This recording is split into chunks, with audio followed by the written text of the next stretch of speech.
Hello, नमस्कार, आदाब, सत श्री अकाल और अस्सलाम वालेकुम। मैं हूं मोहम्मद अहमद काज़मी, लेकर आया हूं आपका पसंदीदा कार्यक्रम आपके रूबरू। इस कार्यक्रम में हम आपको नेशनल और इंटरनेशनल बहुत सी खबरों पर चर्चा करते हैं, कुछ जानकार लोगों से, और कुछ गहराई तक समझने की कोशिश करते हैं कि जो वाक़यात अखबारात या टेलीविज़न से हम तक पहुंच रहे हैं वो कितने मुकम्मल हैं, कितने अधूरे हैं, वो हम समझने की कोशिश करते हैं। मिडिल ईस्ट पर हम चूँकि ख़ास तौर पर फोकस रखते हैं अपनी खबरों का। हमारे चैनल की पहचान एक तरह से ज़्यादा इंटरनेशनल अफेयर्स की खबरों की है। इसलिए अभी एक वाक़या हुआ है पिछले हफ्ते, फ्राइडे को शुरू हुआ इस्लामिक जिहाद, जिसे जिहाद इस्लामी भी कहा जाता है, फ़िलिस्तीन की गज़ा में मौजूद रेजिस्टेंस मूवमेंट, जो हमास और उसके बाद जिहाद इस्लामी, ये दो बड़े ग्रुप्स हैं। इजराइल के और जिहाद इस्लामी के बीच में ये टकराव हुआ और पहले इजराइल ने प्रीएम्प्टिव, उसने कहा कि उधर से कोई हमला होने के इम्कान थे और इसलिए पहले हमला इजराइल ने ही कर दिया। तो ये बहरहाल 4 दिन तक चला। इसके बारे में वेस्टर्न मीडिया में कुछ खबरें ये हैं कि हमास इसमें खामोश रहा, हालांकि पहले दिन उन्होंने सपोर्ट का ऐलान भी किया था और सभी रेजिस्टेंस ग्रुप्स मिलकर के इजराइल के जुल्म का मुकाबला करें, ये सब बातें हुई थी। इस पर बात करने के लिए मेरे साथ इस वक्त खास मेहमान श्रीनगर से हैं सीनियर जर्नलिस्ट माजिद हैदरी साहब, जो बहुत से टेलीविजन चैनलों पे डिबेट में भी नजर आते हैं और एक लंबे अरसे से जर्नलिज्म में हैं। श्रीनगर कैसे हालात हैं, किस तरह की जर्नलिज्म वहाँ से की जा सकती है, क्या कुछ है, वो हम खास तौर पर जर्नलिस्ट लोग अच्छी तरह से महसूस कर सकते हैं। माजिद हैदरी साहब, वेलकम है आपका। मीडिया स्टार वर्ल्ड को आपने वक्त दिया। आप ये बताइए कि इस बार ये इस्लामिक जिहाद ही प्रोमिनेंट रोल में क्यों रहा, क्या कुछ रहा? चूंकि आम तौर पर मई 2021 की जंग के बाद हमास के बाद इस्लामिक जिहाद का नाम जरा कमजोर, जरा छोटे पार्टनर मूवमेंट के तौर पर लोग देखते समझते रहे। इस बार इस्लामिक जिहाद से ही क्यों टकराव हुआ, क्या कुछ रहा इसमें? अस्सलाम वालेकुम काज़मी साहब, सबसे पहले तो मीडिया स्टार वर्ल्ड का एक मरतबा फिर शुक्रिया कि आप अपने इतने वो लोकप्रिय पॉपुलर इस प्रोग्राम में मुझे बुलाते हैं बीच बीच में, इसके लिए बहुत बहुत शुक्रिया।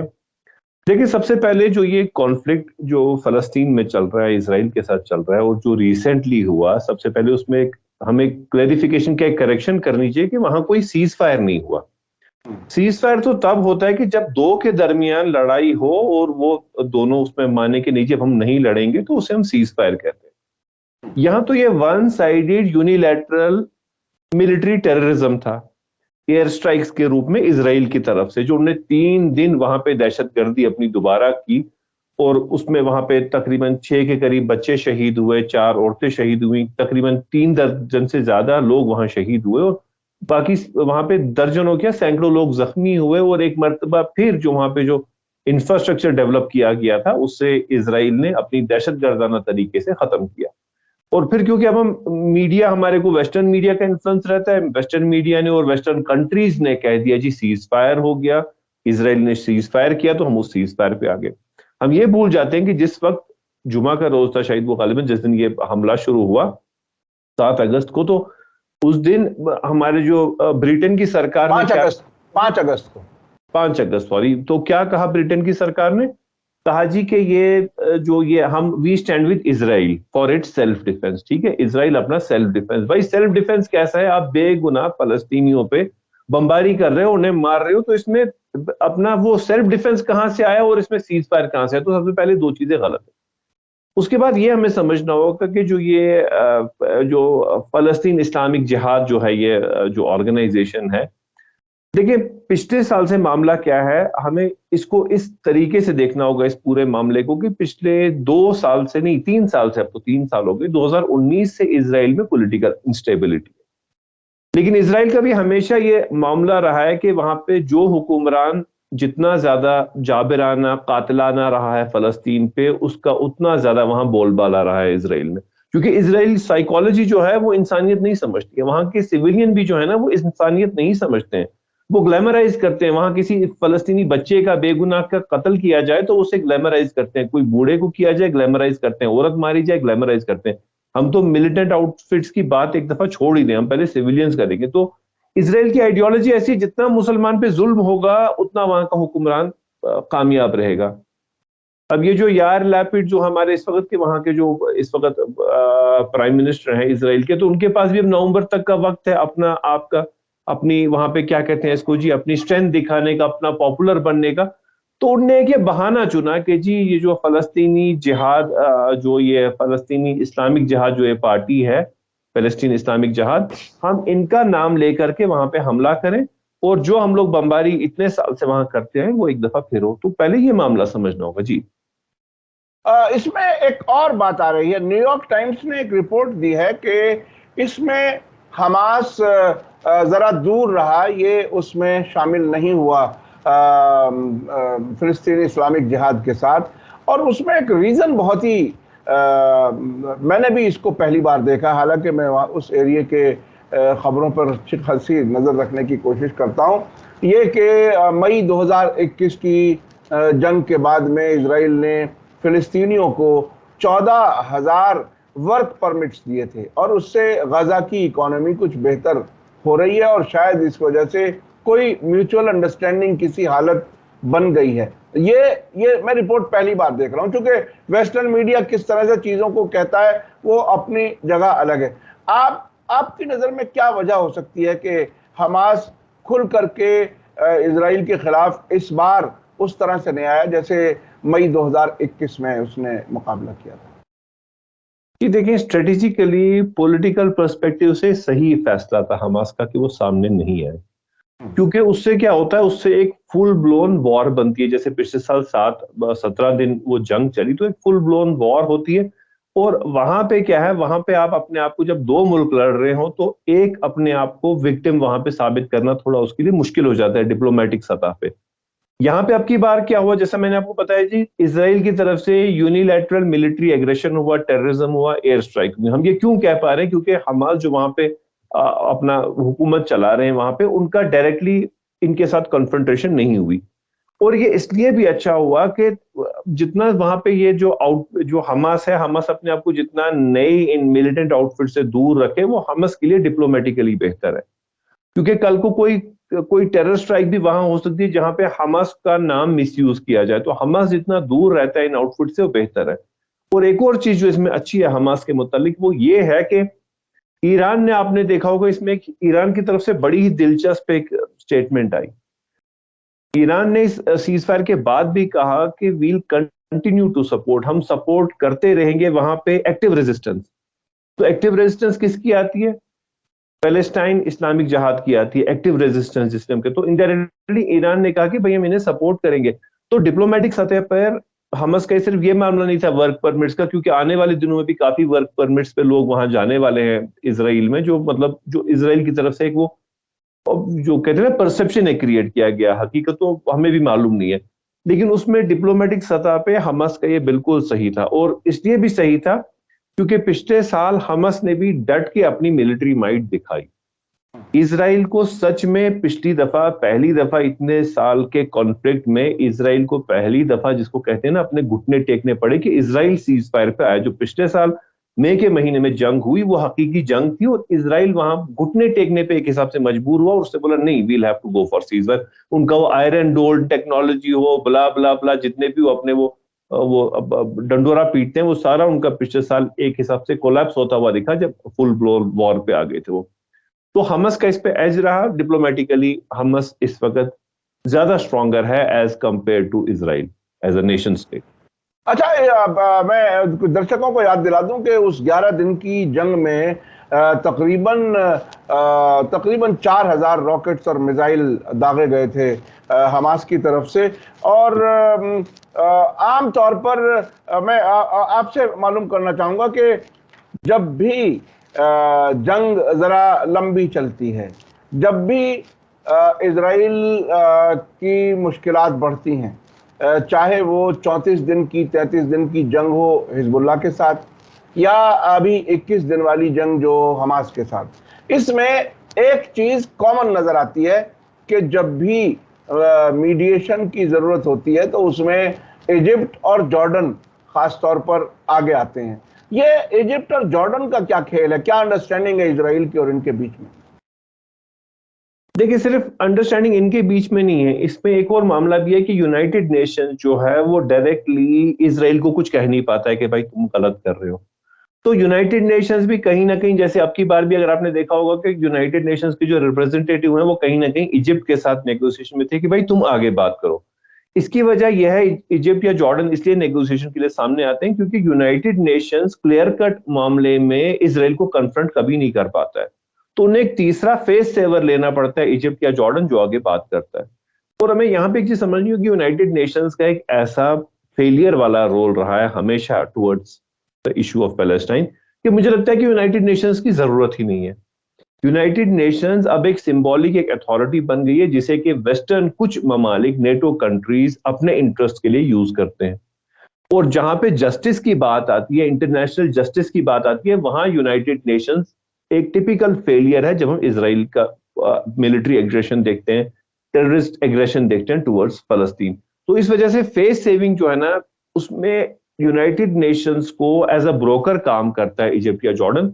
बेसिक रियलिटी जो मैं इस मामले की देखता हूं हमेशा यही है कि यूनाइटेड नेशंस कहीं ना कहीं इनको बताता है भाई हम तो उसके सामने बात नहीं कर पाएंगे, हम तो कुछ बोल नहीं, अगर हमने ऑन रिकॉर्ड कुछ कह दिया इसराइल के खिलाफ तो अब वो तो उनकी शान में गुस्ताखी हो जाएगी इसराइल की, तो फिर तो शायद यूनाइटेड नेशंस का ही दुकान बंद करनी पड़े। तो उस वजह से ब्रोकरिंग होती है बैक चैनल डिप्लोमेसीज के थ्रू, फिर ये कहीं ना कहीं एक नेगोशिएटिंग टेबल पर इस मामले को लाते हैं, क्योंकि यूनाइटेड नेशंस डायरेक्ट कन्फ्रंटेशन ना कभी ले पाया ना कभी लेना चाहते। और वेस्ट जो है वो हमेशा जब भी कहीं फलस्तीन के खिलाफ अब ये हो क्या हो हम बताएं जी, दहशतगर्दी होती है, तो जो वेस्टर्न कंट्रीज हैं, नेटो कंट्रीज है, वो एकदम यूनाइट हो जाते हैं इसराइल के साथ। और वही कहते हैं, जैसे परसों यूनाइटेड किंगडम ने कहा, इंग्लैंड की सरकार ने कहा कि वी स्टैंड विद इसराइल, हम इसराइल के साथ खड़े हैं इन देयर सेल्फ डिफेंस, तो वो मामला बंद। अच्छा, अभी पिछले कुछ वर्षों में जब ये डोनाल्ड ट्रंप अमेरिका के प्रेसिडेंट थे, उस वक्त एक जाहिरी तौर पर एक बड़ी तब्दीली अमेरिका की पॉलिसी में देखी गई थी, जिसमें यरूशलेम को इजराइल की राजधानी और तेल अवीव से इजराइल अमेरिकी एम्बेसी को यरूशलेम में शिफ्ट करना, और उसके अलावा गोलान हाइट्स को भी उन्होंने इजराइल का हिस्सा मान लिया था। क्या डोनाल्ड ट्रंप से पहले वाले दौर में और अब के दौर में कोई बड़ा फर्क है? चूंकि एक और वाकया मैं साथ में याद दिला दूं कि अब Israel two nation two state theory को अब रिपीट नहीं करता, और वेस्टर्न मीडिया भी अब फिलिस्तीन कहीं नहीं लिखता, या तो वेस्ट बैंक लिखता है या गजा लिखता है, फिलिस्तीन लिखना भी उन्होंने बंद कर दिया। गाजा भी ज्यादा वो लिखते हैं। बिल्कुल जी जी जी। तो अब कहां महसूस करते हैं ओवरऑल फिलिस्तीन इजराइल डिस्प्यूट को? कहीं कुछ कोई सॉल्यूशन की तरफ कहीं जा रहा है या ये और पेचीदगी की तरफ जा रहा है? नहीं, देखें, इसमें तो एक कॉन्स्पिरेसी एंगल भी है। जब वो यरूशलेम को, जब डोनाल्ड ट्रंप ने साल 1.5 साल पहले जब ये बात की कि यरूशलेम अब कैपिटल बनता है, तो उसमें देखिए, उसमें सबसे बड़ा जो इशू है वो मुस्लिम कंट्रीज का है कि वहां पे मस्जिद अक्सा उस डोमेन में आ जाती है कि मस्जिद अक्सा अब किसके कंट्रोल में जा रही है। क्योंकि देखिए, मुस्लिम कंट्रीज के लिए जो भी कोई सपोर्ट जा रहा है फलस्तीन की तरफ, वो सिर्फ इसलिए नहीं है कि वहां फलस्तीनी मुसलमान है, उसकी बेसिक वजह यह भी है कि मस्जिद अक्सा जो हमारी जो सेक्रेड तरीन मसाजिद में से एक है, वो इसराइल के कंट्रोल में आ जाती है। तो मस्जिद अक्सा का जो इन्फ्लुएंस है, जो ये मामला बना था जी के कैपिटल चेंज किया जा रहा है, उसमें एक कॉन्स्पिरेसी थी कि हम लेजिटिमाइज कर दें मस्जिद अक्सा की जो ऑक्यूपेशन है उसे। तो उसमें डोनाल्ड ट्रंप इनके साथ मिल करके, इसराइल के साथ मिल करके एक बहुत बड़ा कार्ड खेला उन्होंने कि मैं जी इसको लेजिटिमाइज करूंगा, जो वहां पे ऑक्यूपेशन है of the Muslim shrine, reward Muslim shrine, ताकि जो कम्युनिटी जो है, जो बाकी मज़ाहिब हैं, क्योंकि यरूशलेम एक ऐसी जगह है जहां पे कि क्रिश्चियंस की भी बहुत ज्यादा स्टेक्स हैं एज रिलीजियस एंटिटी, यहूदियों के तो हैं ही हैं, तो ईसाई, यहूदी, मुसलमान, तीन जो सबसे बड़े दुनिया में जो मज़ाहिब में से हैं, उनके डायरेक्ट रिलीजियस स्टेक्स हैं यरूशलेम पे। देखिए, वो एक सेक्रेड लैंड हम भी कहते हैं, ईसाई भी कहते हैं, यहूदी भी कहते हैं इसे। तो सेक्रेड लैंड के स्टेक्स को लेकर के उसकी ऑक्यूपेशन को लेजिटिमाइज करने के लिए वो प्लान बना था जी। ऐसा मेरी तो ऐसा अभी अभी अभी अभी अब ये जो नॉर्मलाइजेशन वाला सिलसिला चल रहा है, इसका कोई कहीं कोई फायदा होने की उम्मीद है? चूंकि जो जो इजराइल के साथ ताल्लुकात नॉर्मल करने की बात करते हैं, वो ये कहते हैं कि इससे फिलिस्तीन मसला हल होने के इम्कान बढ़ेंगे। आप उसे कैसे देखते हैं? जी देखिए, इसमें हाथ कंगन को आरसी क्या, पढ़े लिखे को फारसी क्या। सबसे पहले जो यूनाइटेड नेशंस के रिप्रेजेंटेटिव का बयान आया, उनने कहा जी सीज फायर कोट अनकोट, मैं तो सीज फायर नहीं कहता, कोट अनकोट सीज फायर जो है ये फ्रेजाइल है। ये यूनाइटेड नेशंस खुद कह रही है ये फ्रेजाइल है, और ये मामला किसी भी वक्त किसी भी मौके पे ऐसा बन सकता है कि वहां फुल ब्लोन वॉर हो सकती है। ये सीज फायर के फौरन बाद यूनाइटेड नेशंस का बयान इस मामले पे आया। मतलब ये जो सीज फायर है इसको किसी भी तरीके से एक गुडविल जेस्चर या एक पॉजिटिव डेवलपमेंट नहीं देखा जा रहा है, क्योंकि जो बेसिक इशू है, जहां तक कि आप इसको कहीं ना कहीं पॉलिटिकली रिजॉल्व ना करें, और क्योंकि यूनाइटेड नेशंस भी कहीं ना कहीं जानता है कि जो इजरायली जो एग्रेशन है वो बढ़ेगा आने वाले महीनों में। अभी इसी साल नवंबर में वहां इलेक्शन होने, उससे पहले वो कहते हैं ना वो जी, कहीं कहीं सरहद पे कहीं तनाव है क्या, पता करो चुनाव है क्या। आपकी बार तो इसराइल के खुद ही में चुनाव है, वहां पर तो तनाव तो उनने रखना ही है। और दूसरी बात यह, अगर सेकंड वहां पे मिलिट्री एस्केलेशन होती है वहां पे टुवर्ड्स गाजा स्ट्रिप और बाकी जो फलस्तीन का इलाका है, तो उसमें अब की बार तो वहां हमस की रिटेलिएशन होगी, क्योंकि हमस के पास वर्ल्ड कम्युनिटी को दिखाने के लिए भी है भाई, पिछली दफा यूनिलैटरल मिलिट्री एग्रेशन हुआ जो अभी हाल ही में हुआ 3 दिन का, उसमें तो हमने कहीं पर वापस रिटेलिएट नहीं किया। तो अब अगर दूसरी दफा होता है तो उस टाइम तो रिटेलिएशन होगी, और रिटेलिएशन ऐसी होगी कि एक्टिव इसके लिए जो रिटेलिएशन है उसके लिए अभी इस सीज फायर के बाद ईरान ने कहा है जी हम तो एक्टिव रेजिस्टेंस को फुल सपोर्ट देंगे। तो ये मामला बढ़ता जाता है, और कहीं ना कहीं हमें एक चीज समझनी होगी कि इजराइल कहीं ना कहीं ईरान के साथ कॉन्फ्रंट्रेशन अवॉइड करना चाहता है। ये आपने भी देखा होगा, इनमें आपस में जबानी जमा खर्ची बहस बहुत होती है, लेकिन मिलिट्री कॉन्फ्रंट्रेशन नहीं चाह रहा है इजराइल ईरान के साथ। और ईरान भी उसे बता रहा है भाई जहां पे तुम अब एक लकीर वो लक्ष्मण रेखा पार करोगे तो हमारा ओपन मिलिट्री सपोर्ट होगा। वो एक मामला है जो कि खटकता है, नेटो फोर्सेस को भी खटकता है इन जनरल, और इसराइल को इन पर्टिकुलर बहुत ज्यादा खटकता है। अच्छा, आखिर में मैं, आपने चूंकि ईरान का जिक्र दोबारा किया, इसलिए मेरे लिए सवाल करना ज्यादा आसान हो गया।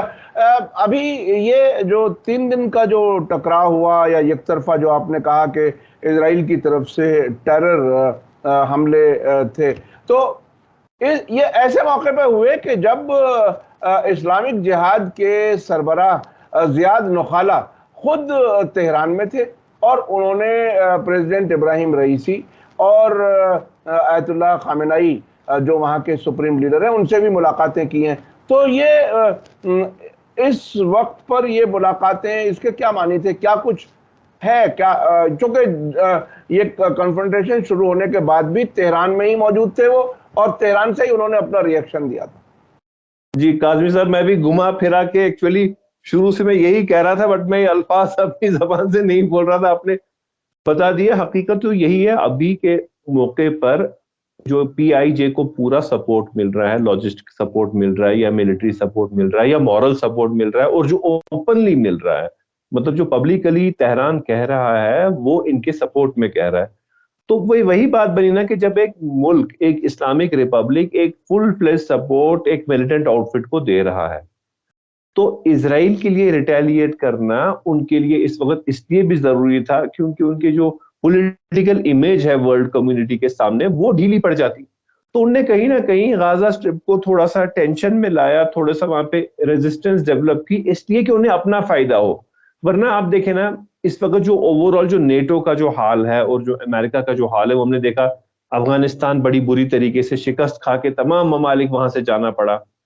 फिर जब ये रशिया यूक्रेन की जो जंग चल रही है, वहां पे नेटो नेटो क्या नेटो के साथ जितने भी कंट्रीज हैं वो आज ज्यादा नुकसान में एज कंपेयर टू रशिया। और वहां पे क्या हुआ, वहां पे अमेरिका एक अकेला पुलिसमैन बनना चाह रहा था, इसराइल थोड़ा सा बैकफुट पे रहा। तो अब अगर इस मामले में भी इसराइल बैकफुट पे रहता भाई, वहां से भी हम हाथ, हमारी वो जो डोमिनेंस है, हमारी जो मोनोपोली है वो खत्म हो रही है, साउथ एशियन रीजन में भी खत्म हो रही है, सेंट्रल एशियन रीजन में भी खत्म हो रही है, तो अब मिडिल ईस्ट की तरफ भी हमारी जब ये डोमिनेंस खत्म हो रही है, तो फिर हम लोग किस चीज का यहाँ पे जो हम लोग वो अपनी मोनोपोली में वो पॉलिटिकल गुंडागर्दी करते हैं, तो हमारा उसका फ्यूचर क्या होगा। तो अपनी इमेज के लिए, अपनी स्टेट, नेशन स्टेट की इमेज के लिए कहीं ना कहीं इजराइल के लिए ये जो हमला करना था ये जरूरी था। वो कहते हैं ना, एक तरीके का फीलर उन्होंने दिया, भाई हम नजर रखे हुए सब कुछ चीजों पे। दोनों के बीच में नेगोशिएशन हुई, तो थोड़ा सा, ये तो आपको पता ही है, डिप्लोमेटिक सतह पर तो ऐसे ही ये नेशन स्टेट्स चलते हैं भाई, फिर कहीं ना कहीं पहले वो एग्रेशन दिखाते हैं, फिर कहीं ना कहीं डिप्लोमेसी पे आ जाते हैं। आप देखिए जैसे अभी ताइवान और चाइना का भी मामला चल रहा है, तो चाइना ने भी एक किस्म का वो वहां पे वो जो अपने मिलिट्री ड्रिल्स शुरू किया, तो थोड़ा वो उसे वहां पे अपनी वो मसल पावर दिखा रहा है। फिर इसके बाद थोड़ा वहां पे भी नेगोशिएशन होगी। तो ये जो नेशन स्टेट्स की जो इंटरनेशनल डिप्लोमेसी होती है इसी तरीके से चलती है। अब क्योंकि यहाँ पे जो फलस्तीन के मुसलमान हैं उनके कोई सुनवाई नहीं है, तो उन पे जितना चाहे बम बरसाए इजराइल, कोई फर्क नहीं पड़ता, क्योंकि बात करने वाला भी कोई नहीं है। यूनाइटेड नेशंस भी इजराइल के खिलाफ बात नहीं करता, और जितने वेस्टर्न ममालिक है वो कहते हैं नहीं जी, हम तो इनके सेल्फ डिफेंस को हम अप्रिशिएट करते हैं, वी स्टैंड विद इजराइल। तो ये चलती जाती है बात। बेचारा जो इसमें फलस्तीन का मुसलमान है, जो एक विक्टिम है, वो बेचारा पिसता जाता है। बहुत बहुत शुक्रिया माजिद हैदरी साहब। आखिर में मैं अपने दर्शकों को याद दिला दूं कि अभी जो ताज़ा खबर आ रही है वो ये कि ईरान ने खयाम नाम का एक सैटेलाइट लॉन्च किया है, रूस में लॉन्च हुआ है, और उसके बाद इजराइल और अमेरिका की तरफ से ये कहा जा रहा है कि वो बहुत ही बेहतरीन किस्म के हाई रेजोल्यूशन फ़ोटो ले सकता है, और उससे इजराइल के लिए ख़तरा बढ़ेगा।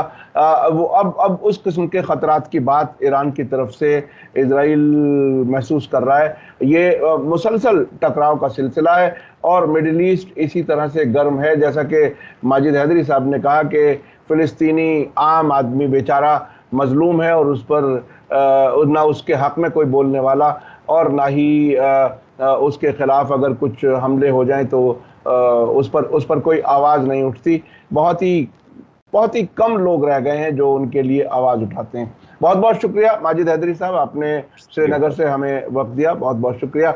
इसी के साथ मुझे दीजिए इजाज़त। धन्यवाद, शुक्रिया। जय भारत, जय हिंद।